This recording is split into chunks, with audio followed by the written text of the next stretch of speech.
Ini cerita gila banget, gue sampai merinding, dan waktu gue nulis ini gue saking merindingnya gue sampai pusing. Mudah-mudahan orang-orang jahat yang akan gue ceritain ini gak ada di sekitar kita.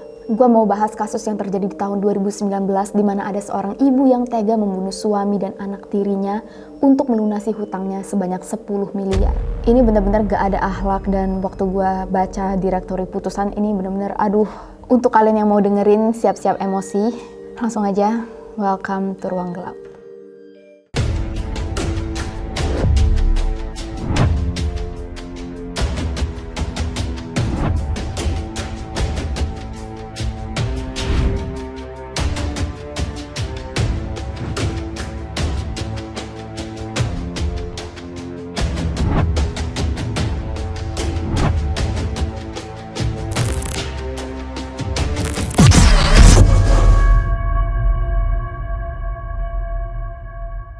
Cerita bermula dari pernikahan seorang ibu bernama Aulia Kesuma dengan bapak bernama Edi Chandra.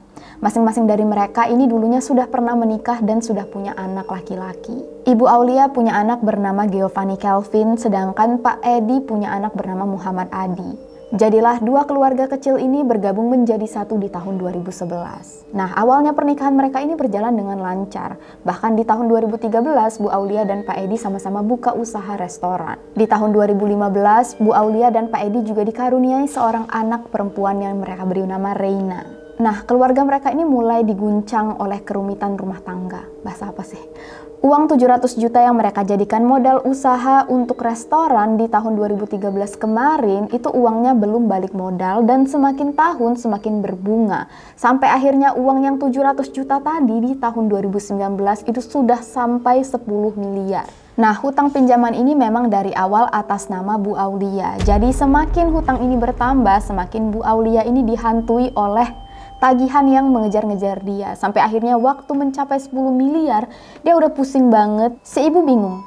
Restoran untungnya sedikit. Suaminya Pak Edi ini nggak bekerja. Jadi dia sama sekali nggak punya pemasukan untuk mengganti total hutang yang 10 miliar ini. Akhirnya dia punya ide. Dia minta izin ke suaminya. Pak, boleh gak jual salah satu dari rumah kita untuk ngelunasin utang 10 miliar ini biar lega gitu. Udah selesai, gak ada tanggungan lagi. Tapi ternyata Pak Edi gak setuju guys. Rumah ini dua-duanya itu harta Pak Edi dari sebelum menikah dengan Bu Aulia. Jadi menurut Pak Edi, kenapa dia harus menjual asetnya untuk melunasi hutang Bu Aulia. Dan di sini Bu Aulia juga bingung, loh kenapa jadi hutangnya cuma dibebankan ke diri dia, kenapa Pak Edi gak mau bantuin dia bayar hutang. Nah di sini gue juga gak tahu apakah ini memang cerita sebenarnya apa gimana, tapi ya ini yang kita dapat dari pengakuan Bu Aulia. Karena hal inilah Bu Aulia tuh panik, dia tuh gak bisa tidur dikejar-kejar hutang 10 miliar ini. Dia bahkan udah gak bisa lagi bayar karyawan yang kerja di restorannya. Sedangkan kalau mereka mau pinjam uang lagi dari bank, Pak Edi ini namanya udah di blacklist dari semua bank karena ya gak tahu ada apa. Jadi intinya mereka ini udah gak bisa pinjam uang lagi, sedangkan pinjaman uang mereka ini udah numpuk 10 miliar. Lama-kelamaan mungkin seramnya hutang 10 miliar ini membuat hati Bu Aulia ini jadi membatu. Tepat setelah Lebaran Idul Fitri di tahun 2019 kemarin, dia telepon pembantu infalnya yang namanya Teti. Oh salah, yang namanya Tini. Tini ini posisinya ada di Lampung. Dia teleponlah si Tini. Tin, lu ada kenalan dukun yang bisa santet suami saya sampai meninggal gak? Ya dia ngomong kayak gitu. Dan si Tini ini bukannya bilang istighfar Bu, ya Allah kenapa mau nyantet suami sendiri. Dia malah bilang, oh ya udah Bu tenang, nanti aku sampein ke suamiku, nanti suamiku yang cari. Ini tahan emosi. Si Tini langsung ngomong ke suaminya yang namanya Rodi untuk cari dukun. Dan Rodi ini niat banget sampai dia tuh terbang ke Jogja, ke Parangtritis untuk cari dukun yang bisa santet orang sampai meninggal.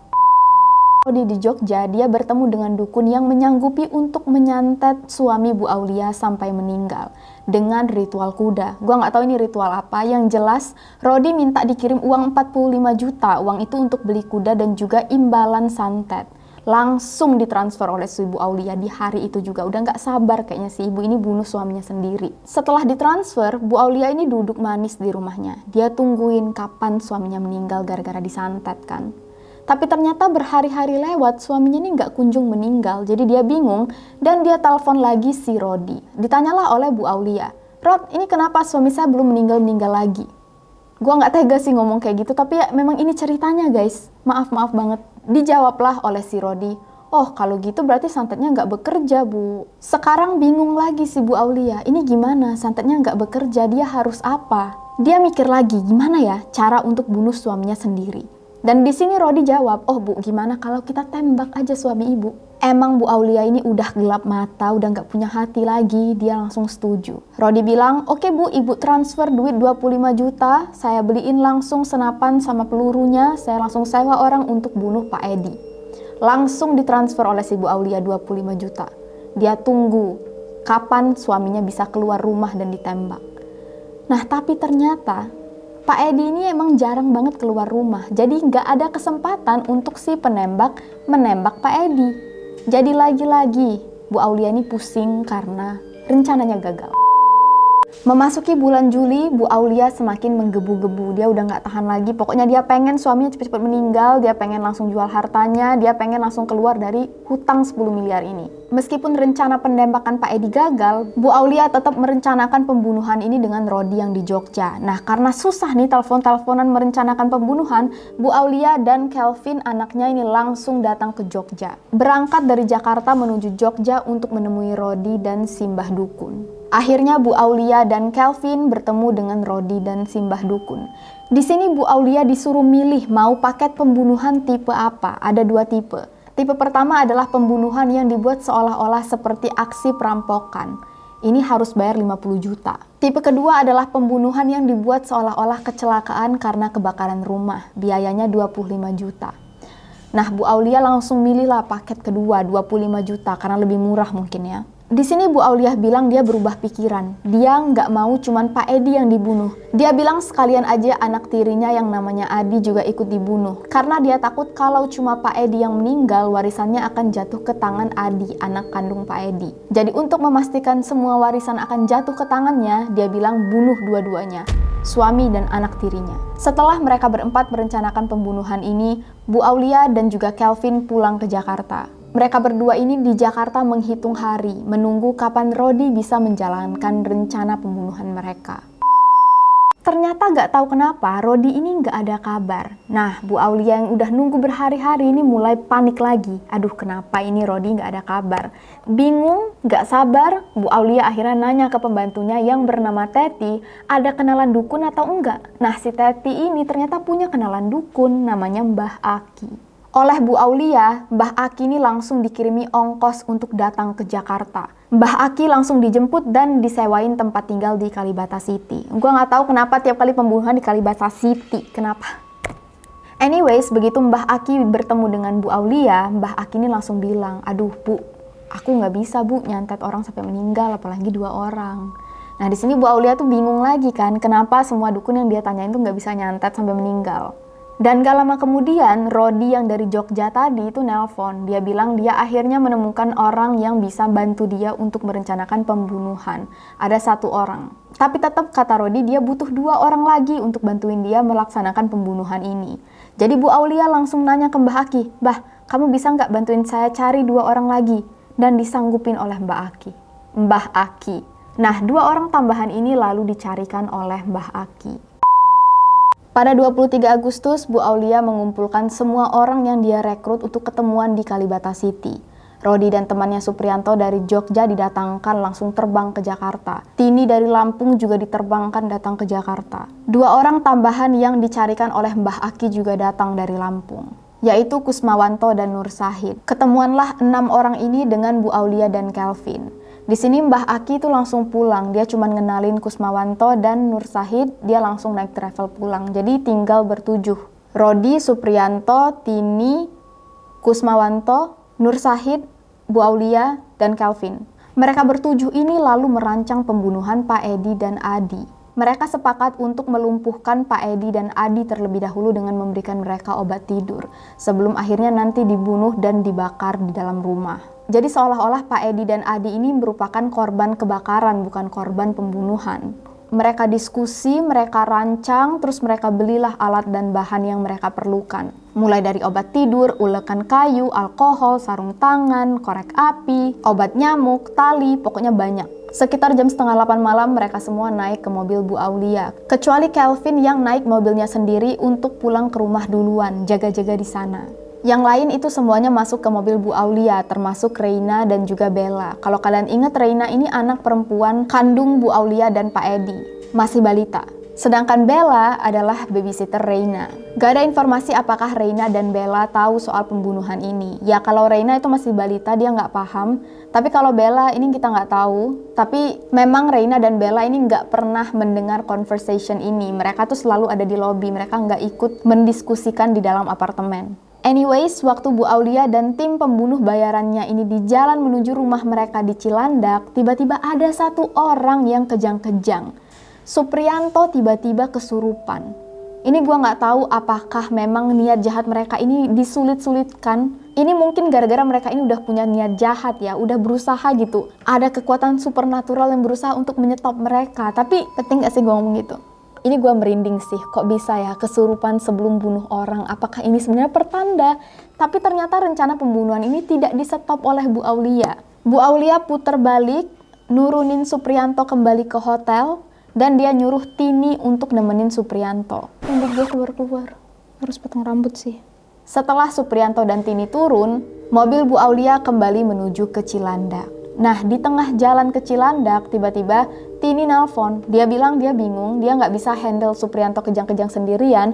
Dia minta suaminya, Rodi, untuk ikut turun juga bantuin dia ngurusin Supriyanto.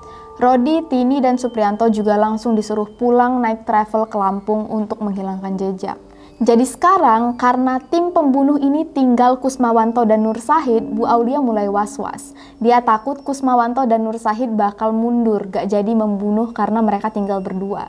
Jadi Bu Aulia langsung bilang, oke, kalian berdua tenang, kita tetap melakukan pembunuhan ini, kalian bakal saya kasih 500 juta. Maka dari itu Kusmawanto dan Nur Syahid menyanggupi untuk melanjutkan rencana pembunuhan ini. Akhirnya sampailah Bu Aulia di rumahnya di Cilandak. Kelvin, Kusmawanto, dan Nur Syahid disuruh nunggu di depan rumah, sedangkan Bu Aulia, Bella, dan Reina ini masuk. Begitu Bu Aulia masuk ke rumah, dia langsung menyiapkan 2 minuman. Satu untuk Pak Edi, satu lagi untuk Adi. Di dalam minuman jus ini sudah dimasukkan oleh Bu Aulia bubuk obat tidur. Langsung dia kasih minuman ini ke Pak Edi dan Adi. Pak Edi langsung minum jus ini sampai habis, sedangkan Adi ini minum cuma sedikit. Di sini Bu Aulia mulai was-was, aduh ini nggak bisa dibiarin nih. Adi harus minum obat tidur lebih banyak. Jadi dia suruh pembantunya untuk kasih minuman yang udah dikasih obat tidur dan minta pastikan Adi menghabiskan minuman ini. Ini hal yang paling buat gue sedih karena sebenarnya satu rumah ini tuh tahu kalau Pak Edi dan Adi ini akan dibunuh, tapi gak ada satu orang pun yang berusaha untuk menyetop aksi ini. Mulai dari pembantunya, anaknya. Kembali lagi ke cerita, setelah Pak Edi minum jus ini, dia mulai muntah-muntah dan pingsan.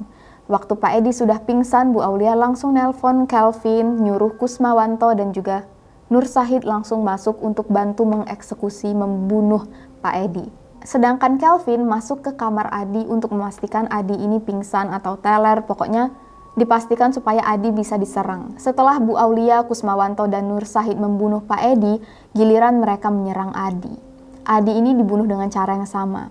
Dibekap, dicekik, dan ditendang-tendang. Sumpah, gak tega dan kasihan banget, sedih banget. Gak sampai hati rasanya ngomong kayak gitu, tapi ini adalah kenyataannya. Setelah Pak Edi dan Adi dipastikan meninggal, kedua jenazah ini ditaruh di dalam garasi yang kemudian siap untuk dibakar. Saat itu udah pagi, sekitar jam 10-an. Kelvin langsung pulang ke Kalibata untuk istirahat, sedangkan Bu Aulia, Kusmawanto, dan Nur Syahid ini beres-beres rumah. Bersihin percikan darah, menghilangkan jejak, pokoknya memastikan rumah ini gak ada sisa-sisa mereka. Sisa-sisa kejahatan mereka maksudnya. Setelah itu Bu Aulia bawa Reina dan Bella untuk masuk ke dalam mobilnya, ikut nganterin Kusmawanto dan Nur Syahid ke tempat travel, supaya mereka langsung bisa pulang ke Lampung dan menghilangkan jejak. Setelah itu sekitar jam 4:30 sore, Bu Aulia, Reina, dan Bella datang ke Kalibata City untuk ketemuan dengan Kelvin dan istirahat. Akhirnya, dalam hati Bu Aulia, dia itu lega. Dia sudah berhasil membunuh suami dan juga anak tirinya. Beberapa jam kemudian, sekitar jam 7 malam, Bu Aulia dapat telepon dari tetangganya. Tetangganya bilang, "Bu, rumah ibu kebakaran nih." Di sini Bu Aulia dan Kelvin langsung bergegas pulang ke rumah, pura-pura panik, padahal mereka yang memang sudah membuat supaya garasinya kebakaran. Mereka lihat kan, weh, akhirnya garasinya kebakar. Akhirnya perjalanan rencana membunuh mereka sukses. Tapi ternyata pas mereka masuk, garasinya memang kebakar, mobilnya memang kebakar, tapi mayat Pak Edi dan juga Adi enggak kebakar. Di sini Bu Aulia dan Kelvin bingung. Kesel, udah susah-susah bakar garasi rumah sendiri, bakar mobil sendiri, tujuan utama mereka malah tidak tercapai. Kelvin lalu punya ide untuk langsung bakar aja mayat Pak Edi dan Adi di sebuah tempat terpencil. Dimasukkanlah mayat Pak Edi dan Adi ke dalam mobilnya, sedangkan Bu Aulia itu nuntutin dari belakang pakai mobilnya sendiri. Jadilah dua beranak ini konvoy ke daerah Sukabumi, karena Kelvin inget di daerah Sukabumi banyak tanah yang luas dan juga deket jurang. Dia bilang ini tempat yang sempurna untuk bakar mobil. Sampai akhirnya begitu mereka sampai di Sukabumi, Kelvin berhenti di sebuah lahan yang luas di deket jurang. Nah, Bu Aulia ini juga berhenti, tapi agak jauh. Dari kejauhan, Bu Aulia ini ngeliatin Kelvin turun dari mobilnya, siram bensin ke mobilnya sendiri, lalu dicetekinnya lah, lalu pokoknya ya dia nyalain korek api, dan dia bakar mobilnya. Terbakarlah mobil ini. Tapi ternyata Tuhan tuh adil. Si Kelvin ini juga ternyata kena apinya sendiri. Jadi setengah badan Kelvin ini juga ikut kebakar. Kelvin langsung lari menuju mobil Bu Aulia, dan Bu Aulia ini langsung bawa anaknya ke Jakarta, ke rumah sakit untuk diobati. Dalam hitungan menit, warga Sukabumi itu heboh, ada mobil yang terbakar, dan di dalamnya ternyata ada 2 jenazah. Untungnya polisi bisa mengidentifikasi 2 jenazah ini, yaitu jenazah Pak Edi dan Adi. Dan mereka ini otomatis langsung berusaha untuk menghubungi keluarga terdekat, yaitu Bu Aulia, untuk memberitahu kalau suami dan anak tirinya ini meninggal terbakar di dalam mobil. Tapi waktu polisi mendatangi Bu Aulia, mereka sadar Kelvin itu juga ada luka bakar. Dan di sini mereka bingung, kok bisa Kelvin punya luka bakar sedangkan pas banget gitu ayah tiri dan saudara tirinya juga kebakaran dalam mobil. Jadi polisi mulai curiga. Dan waktu polisi investigasi tanya-tanya, akhirnya rencana ratusan juta yang sudah berbulan-bulan di-planning oleh Bu Aulia dan Kelvin terungkap oleh polisi.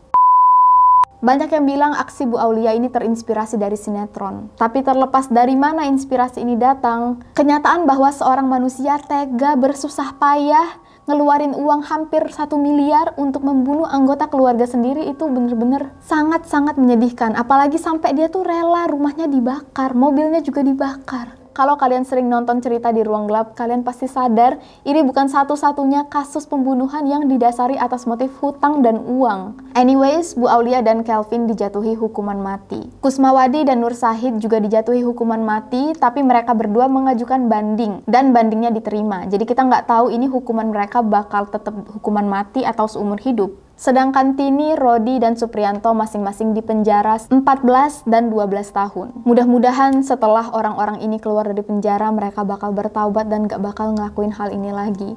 Dan juga untuk oknum-oknum yang sebenarnya ada kaitan dengan kasus ini tapi nggak berhasil dijerat oleh hukum, semoga aja mereka semua taubat dan gak bakal ngulangin hal ini terjadi lagi. Oke, sampai di sini dulu cerita kita. Tenggorokan gue udah mulai kering. See you guys on the next video. Stay safe and stay alive.